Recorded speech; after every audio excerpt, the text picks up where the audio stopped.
Every new Pokemon game since Generation 6 has had what the fans call a gimmick, some sort of powerful central mechanic that defines that particular installment in the series. This began with Mega Evolutions, which allowed certain Pokemon to transform into special new forms when holding a Mega Stone. These gimmicks have really dominated the identities of each generation, and it is now an expectation to see some sort of defining mechanic in every new game, for better and for worse. Let's take a look at every single gimmick so far, and rank them based on how fun they are to play with and how they affect the competitive Pokemon experience. Subscribe to the channel in order to supply me with enough horsepower for a final finishing blow against the greatest villain on Earth, Iron Mugulis. Thank you. At the bottom of my list, the worst generational mechanic in the series, I think it's obvious. You have to go with Pokemon Sword and Shield's Dynamax. I don't think this is too controversial, folks. Most would agree with me here that Dynamax is the worst mechanic. It does have some defenders, there's about 5 of them, and you guys are insane. Dynamax was a poor mechanic all around. The way Dynamax works is that once per battle, you can make your Pokemon become very large. And when it becomes very large, it has a doubled HP stat and a special set of Dynamax moves, basically more powerful versions of its standard attacks, kind of like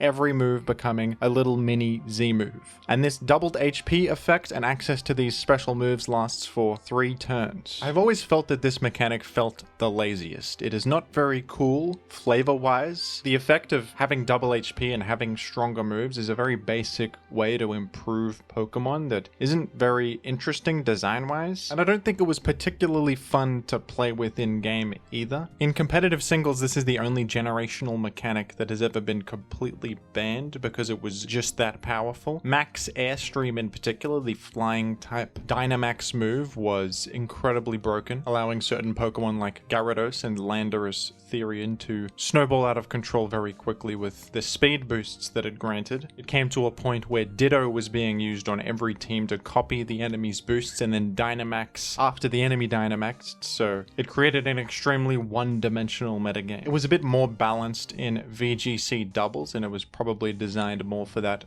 format since that's the main competitive format in the series, but even in that environment, it wasn't as interesting as other generational mechanics. It got to the point where I think that Dynamax, through brute force and power, became the main win condition of most teams and dominated the gameplay to an extent where basically the skill of Gen 8 VGC formats came down to who used Dynamax correctly. There are the Gigantamax forms as well, which grant unique forms to specific Pokemon and unique moves while they Dynamax, but I don't find these particularly inspiring either. They're kind of like a worse version of Mega Evolutions, in my opinion. This mechanic felt forced, not particularly interesting, and overall disappointing. Up next, this might be my most controversial take here. A lot of people really like this mechanic, but up next, I would put Z moves as the second worst generational mechanic in the series. If a Pokemon is holding a Z stone that corresponds to the type of a move that they have in their move set, they can choose to use a Z move once per game, which is a much more powerful version of that attack. There are a few Z moves that are interesting. Some are Pokemon specific, like Como-O's Clangorous Soul Blaze, and some utility Z moves can have interesting effects, but the vast majority of the time this is just used to have a massive base power once per game, huge attack to break through some important enemy. At the time when Gen 7 was current, I didn't have a huge issue with Z moves. I thought they were kind of fun to play with in some scenarios, but looking back, the concept of simply dealing a lot more damage with an attack isn't particularly interesting or creative in my opinion. There are some cool things you can do with it here and there, like turning a charge move such as Solar Beam or Fly into a immediate attack, which can allow something like Dragonite to be more threatening. But at the same time, overall, I think that this created gameplay that skewed things towards a single read on a single turn. I can understand the appeal for this mechanic because dealing a lot of damage is fun, and when you use a Z move, it's satisfying, but I feel like it dumbed down the game, and especially with so many Pokemon in Gen 7 that have Beast Boost and Magiana with Soul Heart, Z moves just enhanced the snowball potential of those Pokemon even further and skewed things more towards this explosive offense that sometimes was a bit difficult to answer consistently. But it is still more interesting than Dynamax was. There is a cost to using Z moves that take the item slot. There is a decision to be made on which Pokemon should have a Z move, and there's some team building creativity in surprise Z moves that can get random value here and there. But overall, not a huge fan of Z moves as a mechanic. Up next, this one might surprise some people. This has been one of the most controversial generational mechanics ever added, and there has been a lot of debate about whether this is a mechanic that is healthy for the game or not. But overall, compared to the previous mechanics I mentioned, I think that Terastallization is significantly better and more interesting. Terastallization is similar to Dynamax in that any Pokemon can use it at any point in the battle without needing to hold an item like you did with Z moves, but it can only be used once per battle on one Pokemon, and when used, it will transform a Pokemon into a preset Terra type, changing them into another type. They gain stab damage for that type and also keep stab damage from their previous typing. So if Skeledirge becomes Fairy type through Terastallization, it will still have Fire and Ghost stab on its moves. You can also Terastallize into a type that you already are, and that will give you bonus damage on the type you Terastallize into. There is also a new move called Terra Blast that starts out as a normal type special attack, but upon Terastallizing will change types into your Terra type, whatever that may be, and become physical or special depending on your highest offensive stat. This mechanic has been most controversial in competitive singles, where it serves to enhance offensive threats greatly and create some imbalance in the metagame. A powerful breaker like King Gambit can just Terastallize Dark to do as much Dark type damage as possible. And in that sense, it can be a bit similar to Z moves, just serving to make an already powerful offensive threat deal even more damage. Terastallize has also been commonly used to gain free turns for setup sweepers. A Pokemon like Roaring Moon can Terastallize flying or other defensive types in order to gain a free turn to set up Dragon Dance and potentially sweep the game. Terastallization is definitely a rich get richer mechanic. It serves to make powerful offensive threats even stronger and kind of cheat. It has caused some imbalance with Pokemon like Baxcalibur and Espathra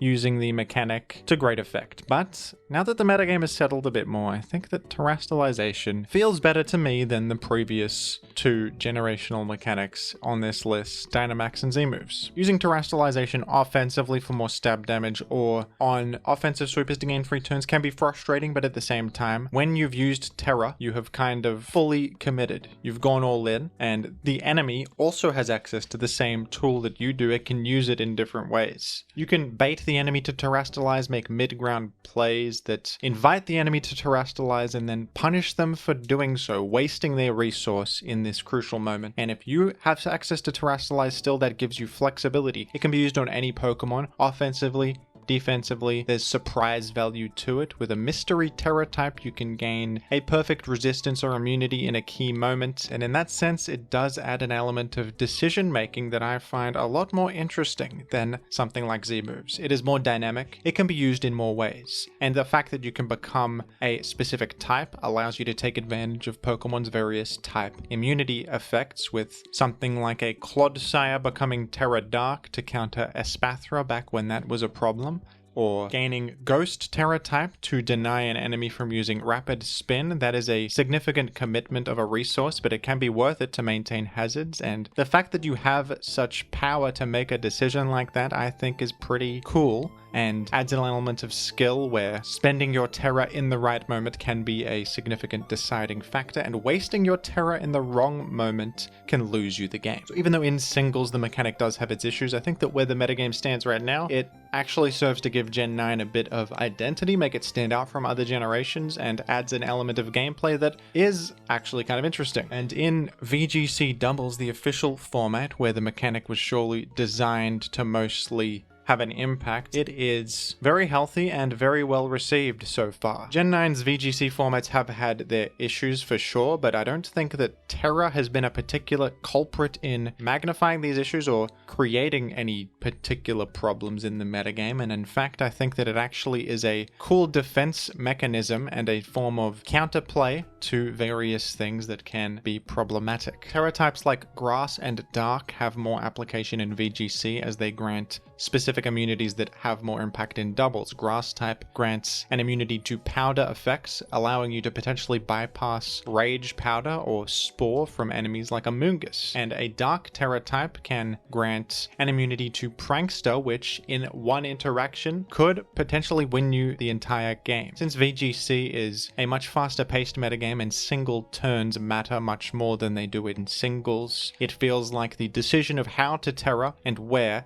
is more interesting and more impactful in VGC, and it doesn't create these situations where one threat can snowball out of control because of the inherent doubles environment where singular boost sweepers have more counterplay since there's more Pokemon that can threaten them at one time. So the one-dimensional aspects of Terra that exist in singles aren't really a problem in doubles, and you see more of that interesting decision of where to Terra, creative ways to use it to get an upper hand. I think that it adds a nice little layer of nuance to doubles gameplay. And finally, I think that the best generational mechanic in the Pokemon franchise was the original Gimmick back in Gen 6, Mega Evolutions. This is not a controversial opinion, most would agree with me. And some do think that Mega Evolutions are an overrated mechanic, but I think that out of all of these, Mega Evolutions are the most flavorful, and they feel like a logical extension of Pokemon's base mechanics. The way Mega Evolutions work is that if a specific Pokemon is holding its corresponding Mega Stone, they can become a Mega form of that Pokemon, gaining new properties such as new stats, typing, and abilities. You can only activate one Mega Stone per game, so there is a bit of a team building decision of which Mega Evolution you want to use on your team. It feels like more care and thought was put into this mechanic than all of the others, which each of the Mega forms having individual properties and being designed with more intention. And I think it can create interesting gameplay where certain Mega forms have totally different properties to their original form, and sometimes there are reasons to stay in your original form for one reason or another and Mega Evolve at the right time. It's not just a binary decision of always Mega Evolving as soon as you hit the field. Sometimes there's reasons to delay the turn in which you Mega Evolve, such as with a Pokemon like Gyarados, who has Water Flying and Intimidate in its base form, and Water Dark with Mold Breaker in its Mega form. I will say that this mechanic is not without its flaws. Certain Mega Evolutions are more interesting than others. For example, Mega Scizor is literally the exact same Pokemon when it Mega Evolves, just with higher stats. So that's not very interesting. Mega Tyranitar is the same. It has the same typing, same ability, but higher stats in its Mega form. So there isn't really an interesting decision being made when you Mega Evolve on Tyranitar,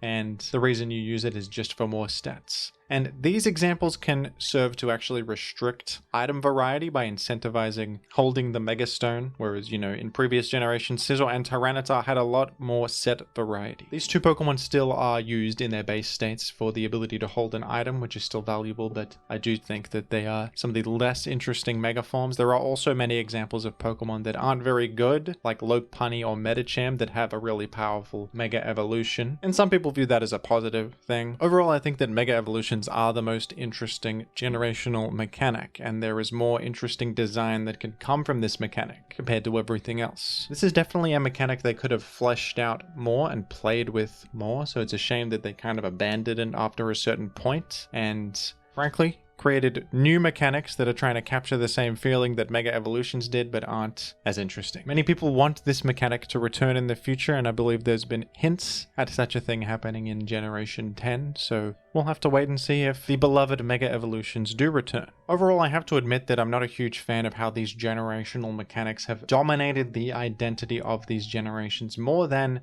the most fundamental parts of Pokemon, like, the new options available in the game, new moves, new abilities, new Pokemon with type combinations never before seen. I think that naturally evolving metagames that are defined by certain things that rise to the top of their own accord are more interesting to me. But these mechanics feel like they are brute forced into the forefront of their respective generations, and I wish that they would kind of just design a bunch of cool Pokemon and let the generation form its own identity over time. But I guess that these mechanics do serve to set the generations apart in a very obvious way, and that will help the average Joe differentiate between generations. perhaps, and have a reason to pick up the new game because there's a cool new mechanic. My hope is that in Generation 10 they calm down a bit, they don't force themselves to rush a generational mechanic out and just focus on the fundamentals. But maybe that's wishful thinking. But what do you think, folks? Are you a fan of these generational mechanics? Do you agree with how I ranked them? And which are your favorites? Let me know down below in the comments, and thank you for watching.